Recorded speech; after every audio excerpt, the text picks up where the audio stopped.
साथियों, एमएससीपी के संदर्भ में एक महत्वपूर्ण आदेश और एमएससीपी में 9-18-27 वर्ष की सेवा पर हमको एमएससीपी मिलेगी और इसमें पदोन्नति की पात्रता और शैक्षणिक योग्यता क्या होगी, एसीपी और एमएससीपी में देय लाभ क्या होगा और किस प्रकार से ये दोनों आपस में तुलनात्मक रूप से रहेंगे।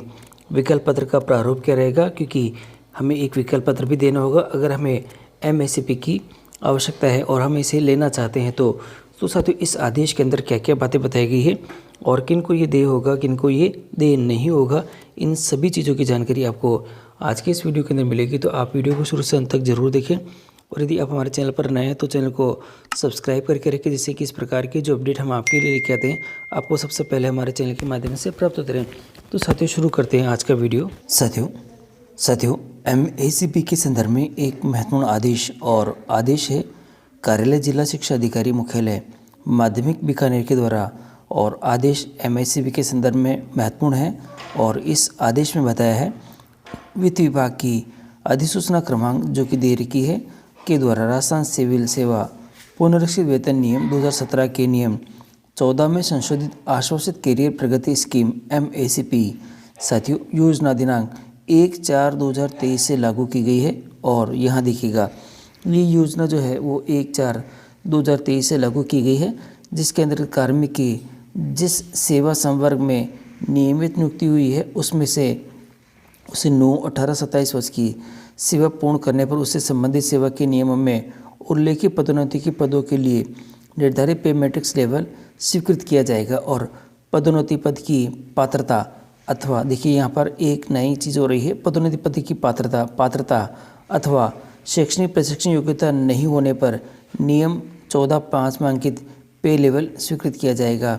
और यहाँ अब इम्पोर्टेंट है, ऐसे कार्मिक जो कि दिनांक 1/4/2023 को राजकीय सेवा में कार्यरत है और उनके द्वारा वित्त विभाग के उक्त आदेश जो कि 6/10/2023 की बिंदु संख्या 6 के तहत एमएससी योजना हेतु निर्धारित समय अवधि में विकल्प के बारे में दिखा रखा है कर दिया है, तथा इस कार्य द्वारा ऐसे कार्मिकों को दिनांक 1/12 साथियों देखिएगा 1/12/2023 तक एसीपी योजना के तहत पे लेवल स्वीकृत किया जा चुका है। उन कार्मिकों को एमएससीपी योजना में देय पे लेवल में नियम 14(2) और यह दे रखा है के अनुसार वेतन निर्धारित किए जाने तो निर्धारित कार्याध्यक्ष को स्वीकृत अधिकृत किया जाता है।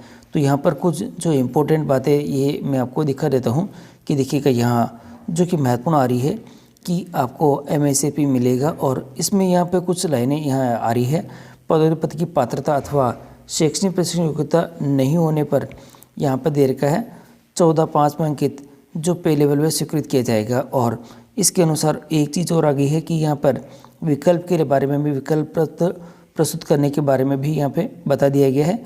और अब यहाँ जो इम्पोर्टेंट आ रही है कि सेवा संवर्ग में प्रथम जो नियुक्ति का पदनाम और पे लेवल क्या होगा और उसके अनुसार देखिएगा यहाँ पर साथियों। और यहाँ आप देख रहे हैं तो आपको देखने को मिलेगा कि दोनों ही इनके अंदर दो तरह की कैटेगरीज आ गई है।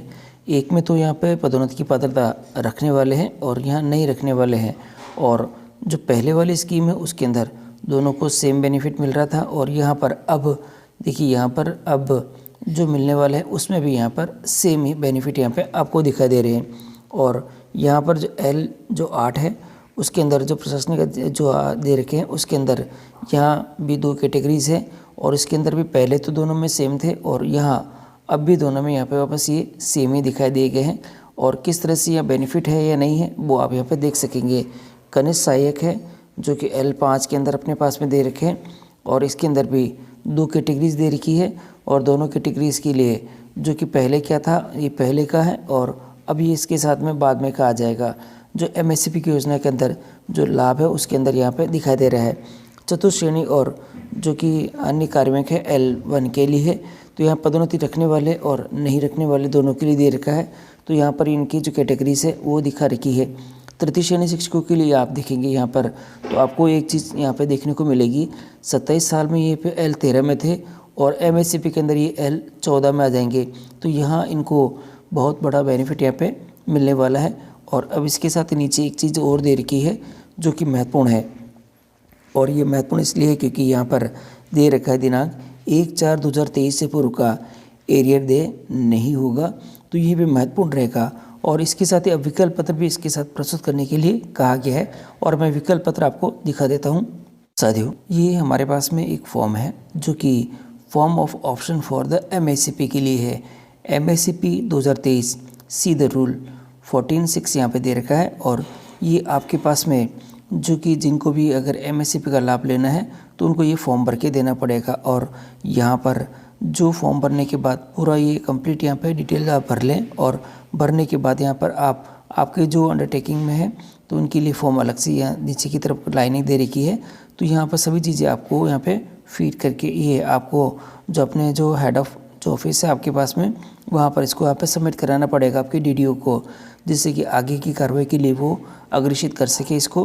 तो ये साथियों MACP के संदर्भ में ये फॉर्म ये है और इस फॉर्म को आप फिलअप करके आप आपके जो कार्यालय को यहाँ पे प्रस्तुत करें, जिससे कि आपको MACP का लाभ यहाँ पे प्राप्त। और ये जो MACP का जो फॉर्म है ये मैं अपने टेलीग्राम ग्रुप पर उपलब्ध करवा रहा हूँ, जहाँ से आप आसानी से इसे डाउनलोड करके और प्रिंट करके आप प्राप्त कर सकें।